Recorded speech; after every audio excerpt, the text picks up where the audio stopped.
សម្រាប់អ្នកទាំងគ្នាពេលបើកទូរស័ព្ទមកបើជាជាប់ស្រេចបែបនេះនឹងគេហៅជាប់ថា voice over តោះទៅមើលពីរបៀបដោះទាំងអស់គ្នាជាដំបូងអ្នកទៅប្រើម្រាមដៃ3ដើម្បីដោះបែបនឹងបានយើងស្កត់លើក្រង់មក2325វាមកនេះនឹង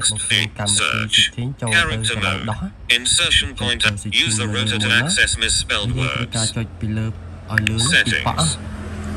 ហើយយើងចុចកន្លែងកម្មវិធីក្រោមកន្លែងអ៊ីនធឺណិតណាមួយក៏បានការអូសការយើងប្រើម្រាមដៃ3មកគឺការអូសបាន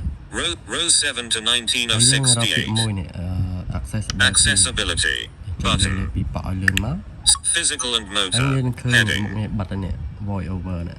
voice over on ការចុចពីដងលើមកហើយយើងត្រូវការបិទអាកន្លងពណ៌ខៀវ voice over ពីដងឲ្យលឿន voice over off ប៉ុណ្ណឹងមកគឺបានហើយសម្រាប់អ្នកគ្នាចង់ដឹងអ្វីបន្ថែមកុំភ្លេច comment ខាងក្រោមវីដេអូដើម្បីទទួលបានចំណេះដឹងថ្មីៗ